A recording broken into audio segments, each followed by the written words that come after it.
anteriormente en gigantes de la industria. Estados Unidos se recuperaba de una larga guerra civil y estaba más fuerte que nunca. Cornelius Vanderbilt usaba la fuerza bruta y la intimidación para construir un imperio ferroviario que unió a la nación.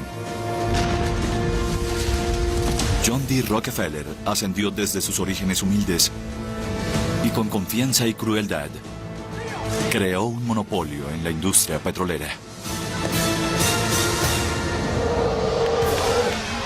Luego, un nuevo producto transformó los paisajes americanos. Estoy convencido de que el acero es el futuro. Y gracias al acero de Andrew Carnegie, las ciudades alcanzaban los cielos. Nada es imposible. Pero luego de ver su nombre involucrado en el peor desastre de la historia nacional, el imperio de Carnegie comenzó a desmoronarse. Su presidente, Henry Frick, llevó a los trabajadores hasta su punto de quiebre, haciendo que estos lucharan. ¡Aquellos que estén a favor del paro, que levanten la mano! ¡Sí! ¡Vamos a hacerlo! ¡Eso es! Armando barricadas en la principal planta de Carnegie Steel. Y cuando Frick decidió recuperarla por la fuerza, ¡Fuego! ¡No estamos cerrados! ¡Deténganse! ¡Corre! ¡Tenemos que irnos! ¡Rápido! atentaron contra su vida. Señor Frick.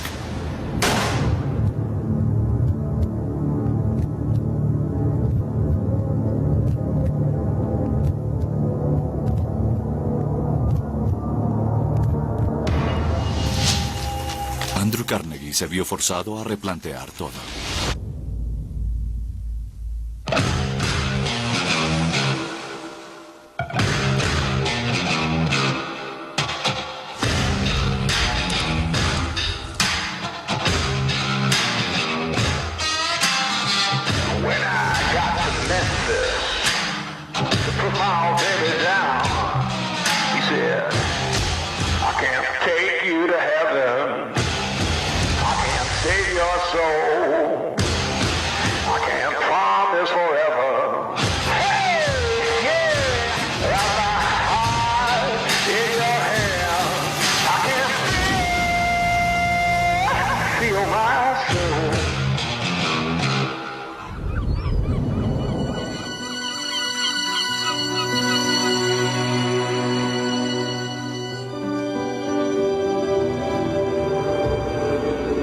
Con su presidente herido y sus trabajadores rebelados, Andrew Carnegie estaba acorralado.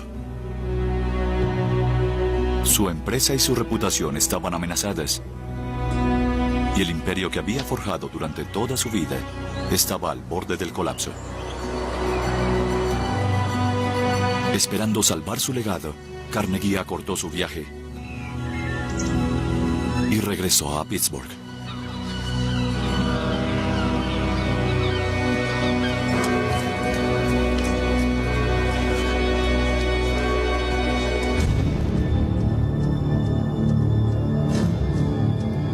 Henry Frick sobrevivió al intento de asesinato.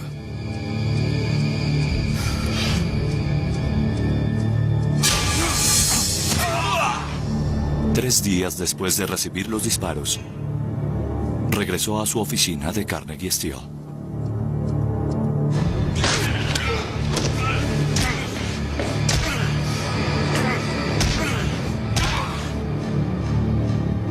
El encuentro cercano de Frick con la muerte solo fortaleció su determinación. Pero para su jefe, Andrew Carnegie, era un aviso de la carga que representaba su presidente. Llegó un momento en el que Frick pensó, estoy dirigiendo el negocio, soy el que da la cara en Pittsburgh, soy el que trabaja 12 horas diarias, el que recibe los disparos en la cabeza. Merezco ser el número uno. La relación de Carnegie con Frick estaba deteriorada. Y se dio cuenta que necesitaba hacer cambios. Carnegie no estaba feliz. Le comentó a un reportero en Pittsburgh que, de haber estado presente, todo habría sido diferente. Que no hubiera habido ninguna matanza, porque él respetaba a sus trabajadores y menoscabó a Frick.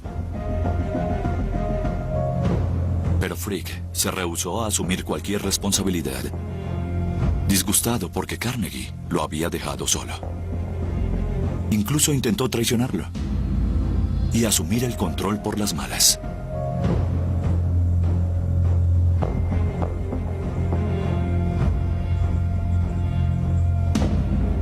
Carnegie Steel se estaba erosionando desde su interior.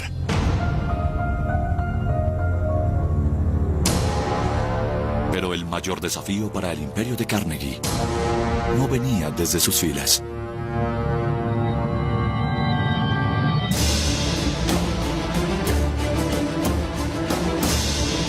Una nueva amenaza estaba surgiendo.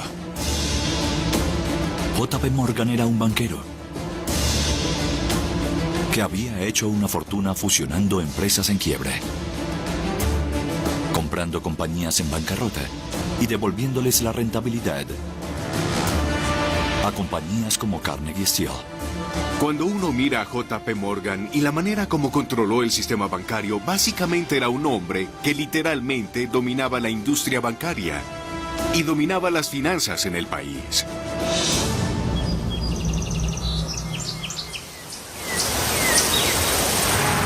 Morgan había fusionado partes de la abatida industria ferroviaria, haciéndolas más rentables Sí, por supuesto. al eliminar la competencia innecesaria. Venimos a hacer negocios, debemos explorar. Quiero no queremos una respuestas. guerra. Quiero no es respuestas. necesario que... Ya oí suficiente. Esto es lo que vamos a hacer. Le pondremos fin a esta guerra. El Banco Morgan comprará la de la costa oeste y se la rentará a la central. También comprará las acciones de la central en la South Pennsylvania a cambio de acciones en otras ferroviarias.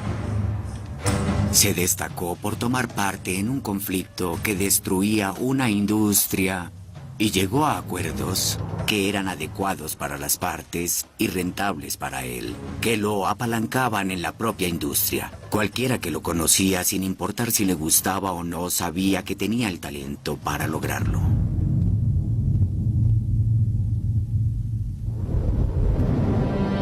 Debido a la insensibilidad de Frick, Andrew Carnegie temía ser el próximo objetivo de Morgan e hizo una movida audaz que ya era más que inevitable.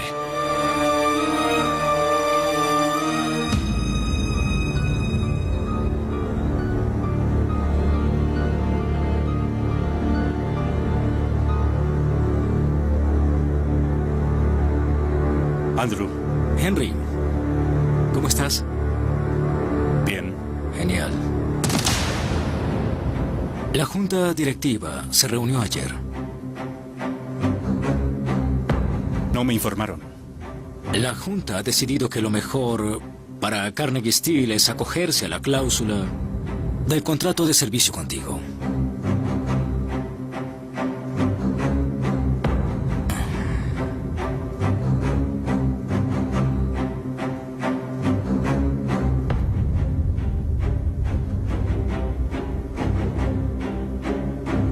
Tendrás que renunciar a tu puesto en la compañía. Por supuesto, recibirás total compensación por tu trabajo.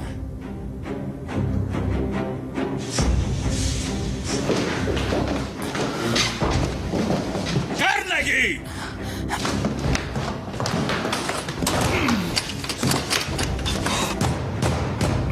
¡Carnegie! ¡Carnegie!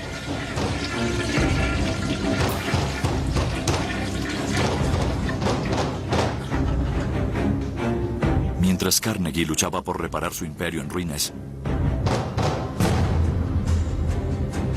J.P. Morgan continuaba enfocándose en las compañías en bancarrota,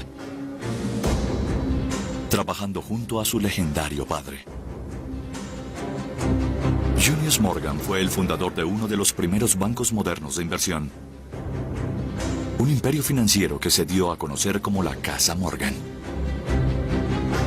J.P. Morgan nació dentro del negocio financiero. Su padre formó parte de la primera generación de banqueros transatlánticos y por ende reconocía en las finanzas a la industria que gobernaría sobre todas las demás.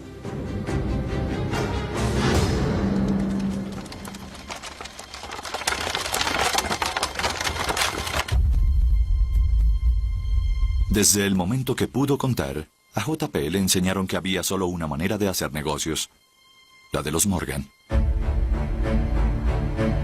Invirtiendo el dinero de los demás para construir su propia fortuna. Regresaré esta noche. Revisa que esas cuentas cuadren.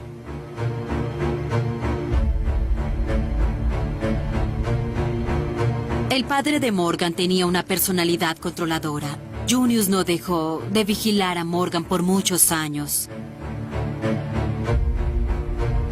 Era muy difícil de soportar.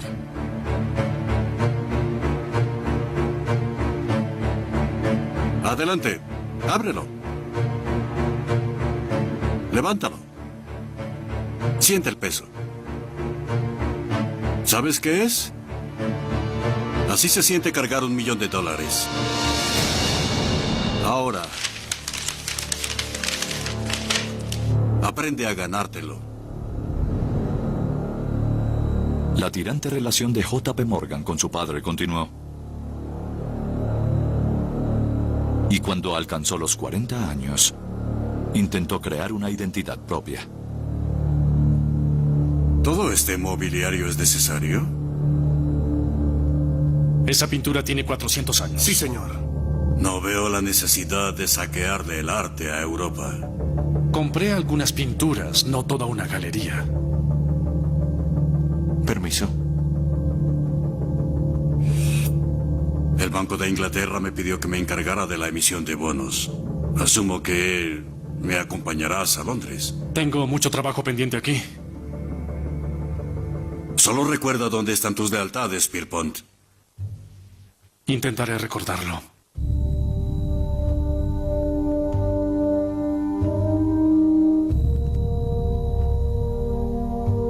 Avísame lo que decidas. Te dejo para que arregles tus pinturas.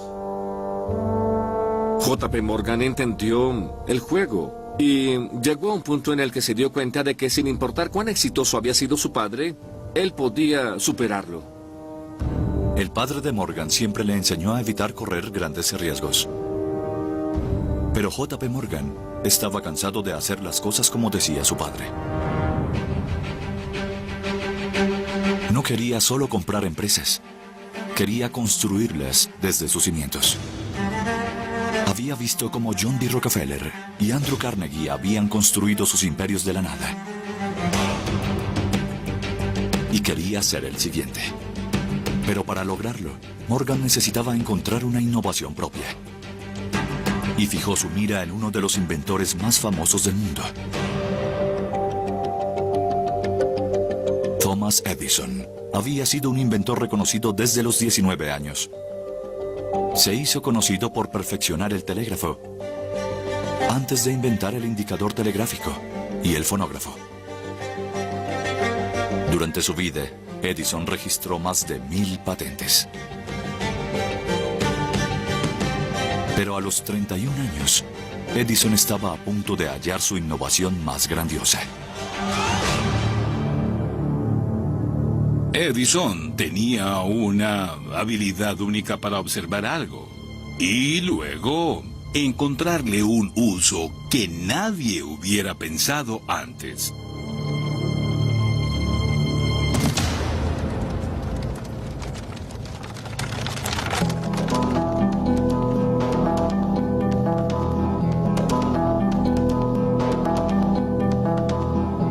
Entonces aquí reside el genio. El genio es la paciencia eterna. Miguel Ángel.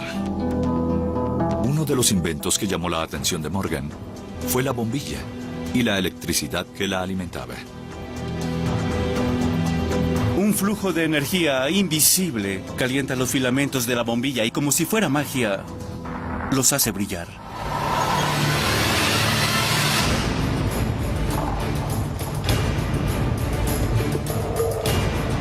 La energía eléctrica revolucionaría el mundo. Como el fuego y la rueda, transformaría la existencia humana.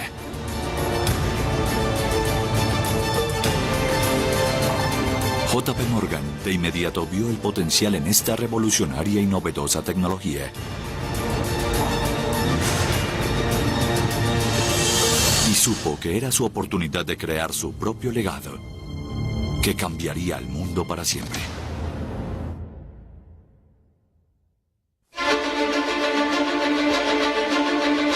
Con el nuevo siglo aproximándose,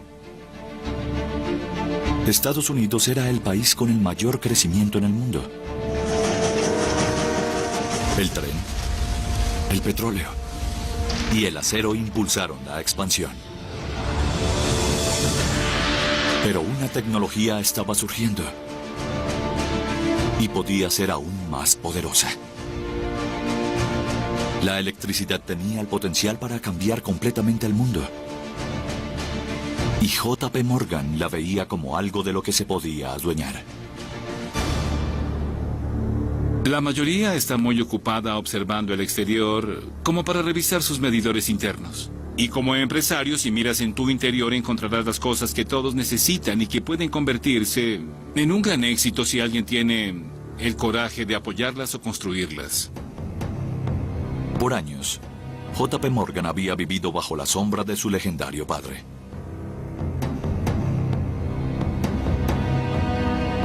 Estaba desesperado por dejar su propia marca. Y la electricidad podía ser la respuesta. Morgan consideró invertir en la compañía de Thomas Edison y su recién desarrollada bombilla eléctrica. Contrató a Edison para que instalara iluminación eléctrica en su casa de la Quinta Avenida en Nueva York. Tienes que dar el ejemplo. Algunos lo llaman comer tu propia comida para perro. Si no estás dispuesto a usar tu propio producto, ¿cómo esperas que los demás confíen en él? Hay quienes dicen que debe ser un saltimbanqui. Yo lo llamo demostrar que confías en tu producto. Es lo que cualquier empresario inteligente debe hacer.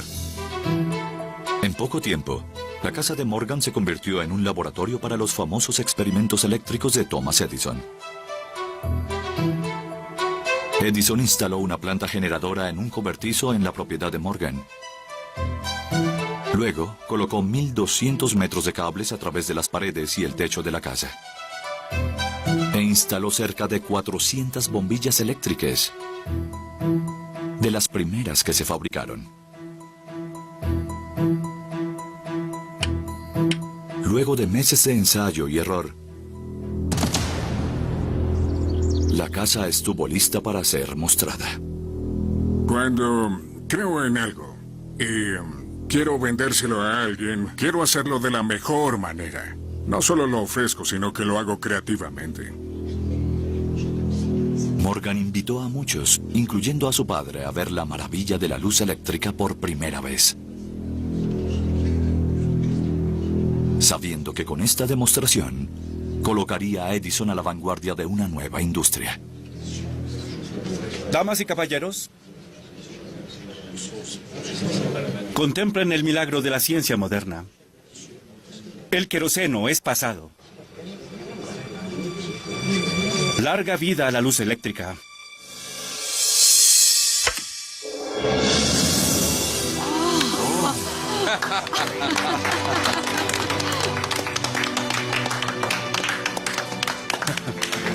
Muy bien. ¿Cómo funciona? Cada luz que ven es alimentada por electricidad. No hay queroseno, ni aceite, ni llama. Solo un flujo invisible de energía.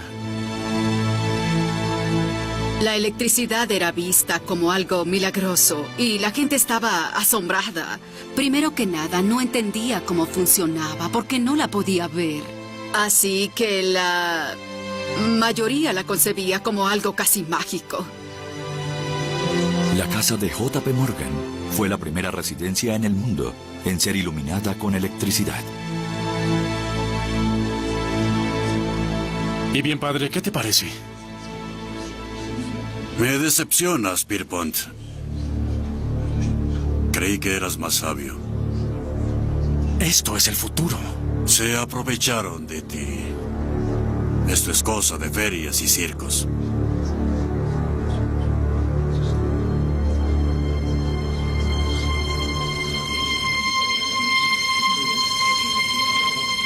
A pesar de la decepción de su padre, El evento de Morgan fue todo un éxito. Ajá, impresionante. Te acabas de convertir en un hombre solicitado. Darius Ogden Mills quiere que hagas la instalación en su casa. Tendrá que esperar. La familia Vanderbilt es la siguiente en mi lista. La electricidad se convirtió en un imprescindible para la élite de la nación. Con una notable excepción. John D. Rockefeller.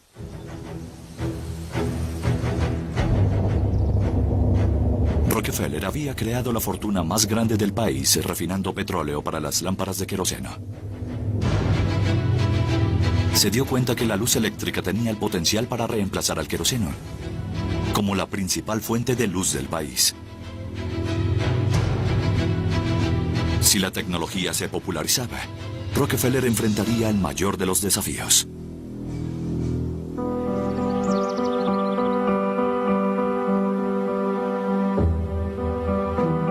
Tras el éxito de la exhibición de la electricidad en su casa, Morgan estaba seguro que la electricidad, sin lugar a dudas, era la coyuntura que había estado esperando. Su oportunidad para controlar un nuevo negocio desde sus orígenes y convertirse en un pionero como Carnegie y Rockefeller. Pero invertir en Edison iba contra todo lo que el padre de J.P. Morgan le había enseñado. Debes arriesgarte. No puedes alcanzar la grandeza sin exponerte. Si no, todo el mundo lo haría si no hay una pérdida potencial. Si no hay cabida para un tremendo fracaso o un enorme revés, no puedes tener éxito.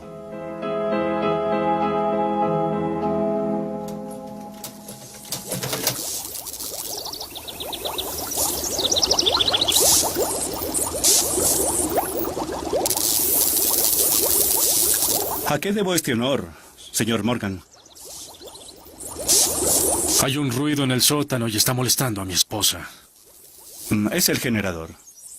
Enviaré a alguien para insonorizarlo.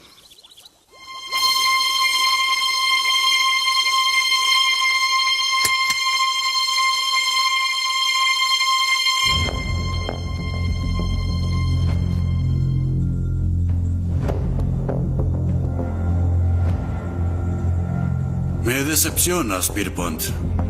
Creí que eras más sabio. Esto es el futuro. Se aprovecharon de ti. Esto es cosa de ferias y circos.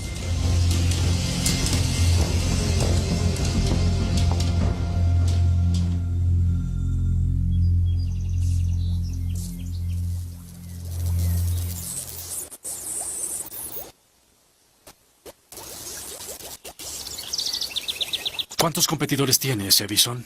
Nada muy relevante. Ya sabe, si me ayudara a recaudar dinero para instalar una central eléctrica, no habría necesidad de un generador en su sótano. Alimentaría lo que sea en un radio de 800 metros. ¿Qué se necesita para iluminar todas las casas de Nueva York? Una red de centrales eléctricas. ¿Y cuánto crees que costaría eso? Tengo que revisar mis cálculos. Tráelos el lunes en la mañana. ¿Ese tren a escala está impulsado por electricidad? Sí. Quiero uno para mi hija la semana que viene.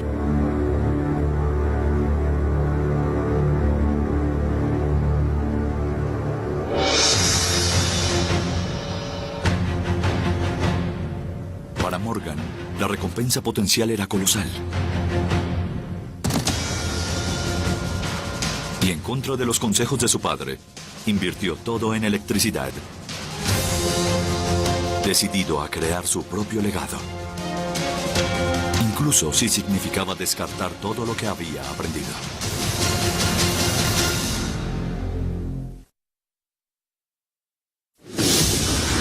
Estados Unidos atravesaba cambios asombrosos. Con el acero se construían ciudades futuristas de alturas inimaginables. Y con el queroseno se iluminaban los hogares a lo largo del país. Pero una mágica innovación estaba surgiendo. Y J.P. Morgan estaba decidido a darle vida. ¡Brillante! ¿Cómo funciona? La electricidad había cautivado la imaginación del público, pero la tecnología seguía sin ser demostrada y prácticamente sin ser utilizada. Pero junto a Thomas Edison, J.P. Morgan estaba convencido de que podía llevar la electricidad a toda la nación. No hay éxito sin riesgo. Y creo que esa es una de las características que diferencia a los gigantes de la industria de los demás. Morgan le dio a Edison el equivalente a $22 millones actuales.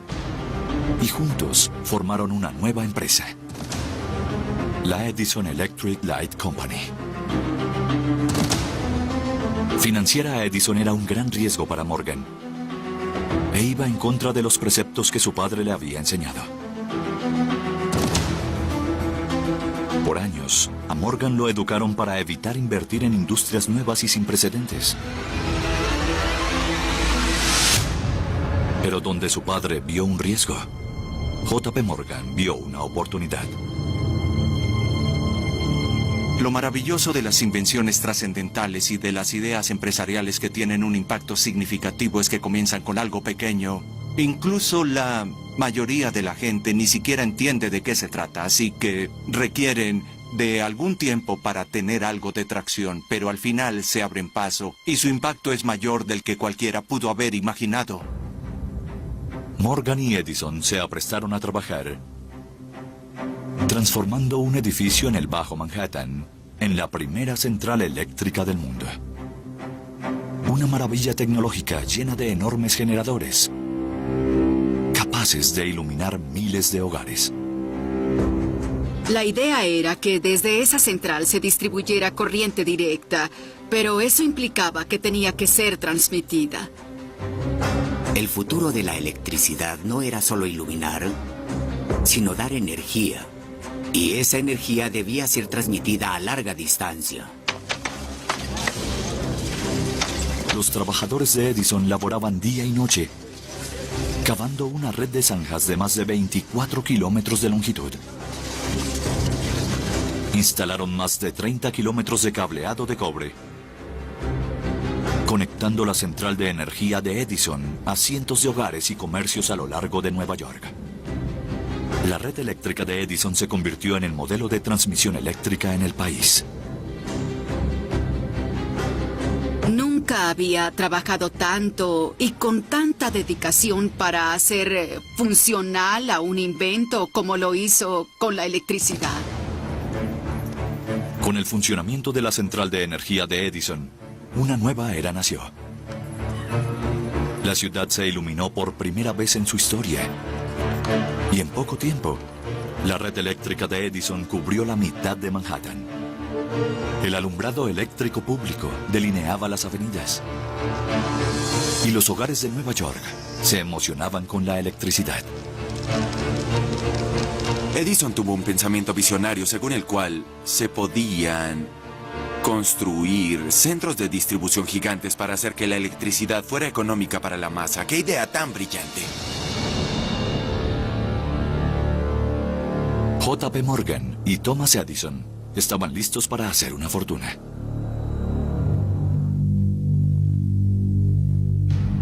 Pero su éxito era una mala noticia para el hombre más poderoso del país.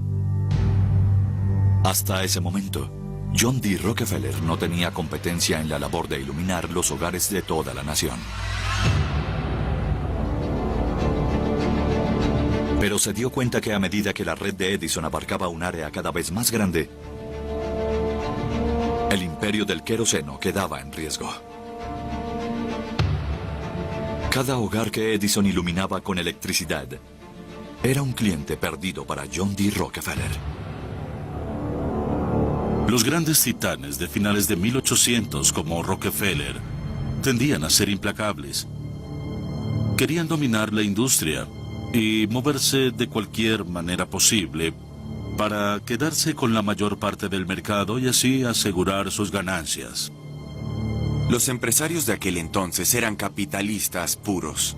Lo que querían era hacerse ricos y construir algo perdurable. Rockefeller quería que Standard Oil fuera la petrolera más grande del mundo.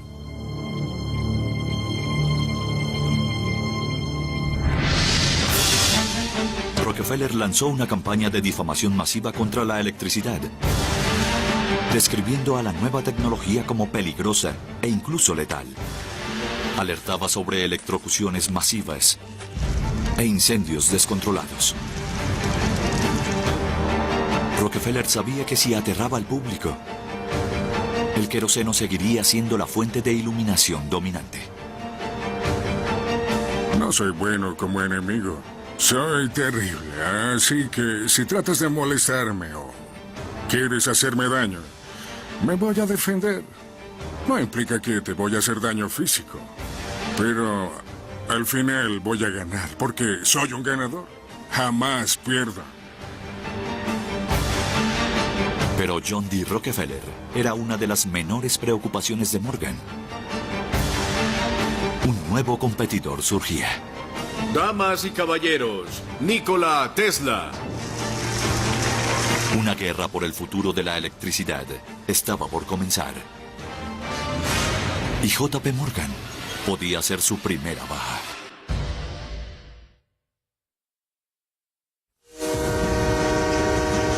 El explosivo cambio en Estados Unidos transformó la imagen del país a los ojos del mundo. Donde muchos habían visto fracaso, ahora era la innovación que llevaba al país a una nueva era.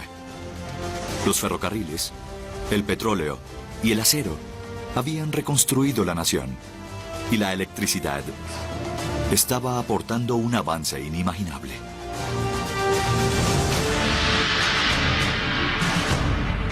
El intento de J.P. Morgan de destronar a John D. Rockefeller como el hombre que iluminaba a los Estados Unidos lo había llevado a asociarse con Thomas Edison para formar una de las primeras compañías eléctricas. Y juntos habían electrificado los hogares de Nueva York. Los inventos, todo lo que literalmente sale casi de la nada, requieren una increíble visión y el apoyo de un líder, porque estos son grandes saltos. Si un líder no toma ese invento y lo acoge como suyo, no tendrá futuro. Morgan había desafiado el consejo de su padre al respaldar a Edison, pero conservaba una de las reglas que había aprendido. ¿Cuántos competidores tienes, Edison? Nada muy relevante. Edison ignoraba que el mayor desafío potencial para su diseño eléctrico venía de su propio laboratorio, de su asistente, Nikola Tesla. Nikola Tesla, desde muy temprana edad, estuvo obsesionado con la electricidad. Y cuando conoció a Thomas Edison, al principio lo veneraba. Señor Edison, me preguntaba si había podido revisar el diseño de mi motor AC. A nadie le interesa tu diseño, Tesla. La corriente alterna no es segura, por eso uso corriente directa.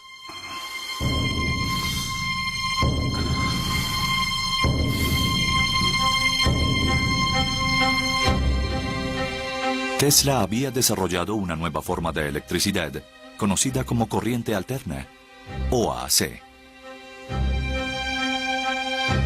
Pero Edison creía que los altos voltajes de la AC eran más peligrosos que la corriente directa que él había impulsado. Creo que Edison quizá vio a Tesla como un aprendiz. Recordemos que Edison era conocido. Tesla era solo uno de los brillantes jóvenes que trabajaban para él. Y el hecho de que estuviera impulsando a la AC no representaba ningún problema para Edison, quien se veía a sí mismo como la persona que resolvería el problema y lo haría comercial.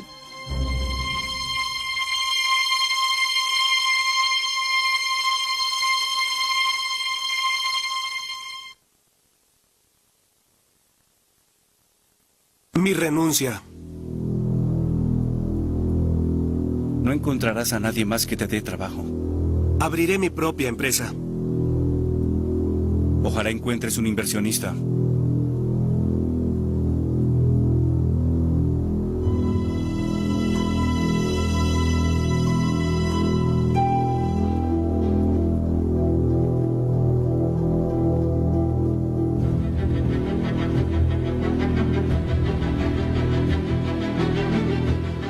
era libre para seguir sus propias ideas, Tesla comenzó a buscar un inversionista que respaldara su tecnología AC. Y lo encontró en el inventor y hombre de negocios, George Westinghouse. El campo magnético, cuando se mueve, también hace que se mueva el motor, alimentándose a sí mismo. ¿Cuánto crees que pueda abarcar esta AC? Es decir, ¿cuál es su potencial? Con una central eléctrica se podría suministrar electricidad a toda la región occidental del país. Es asombroso. Morgan y Edison podían haber iluminado a Nueva York, pero Westinghouse y Tesla creían que la potencia de la corriente alterna era más efectiva. Gracias. Y estaban dispuestos a demostrarlo. Suerte, Nikola. Gracias, señor Westinghouse. Damas y caballeros, denle la bienvenida al nuevo mago de la electricidad, Nikola Tesla.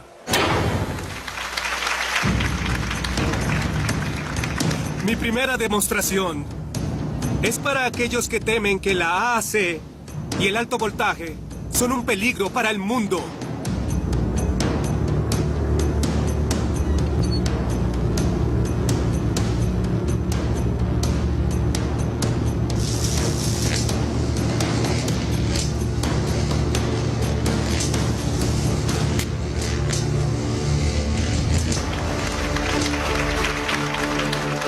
Tesla viajó por todo el país, demostrando cómo la AC pasaba por su cuerpo. Como resultado de estas exitosas demostraciones, las solicitudes de centrales eléctricas Westinghouse comenzaron a llover. La gente que comprendía la ciencia de la electricidad se dio cuenta que Tesla era el nuevo gigante, un rival muy importante.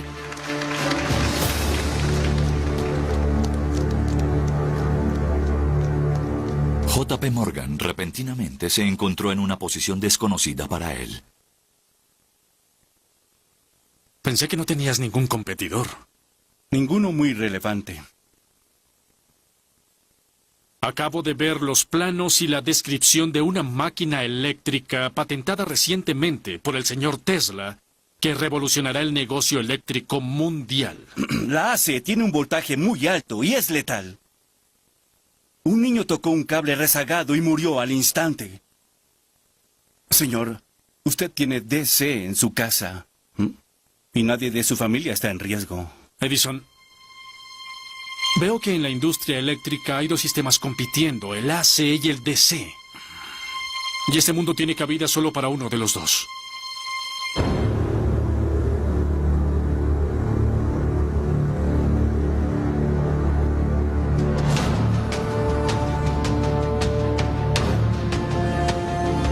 J.P. Morgan invirtió todo en Thomas Edison.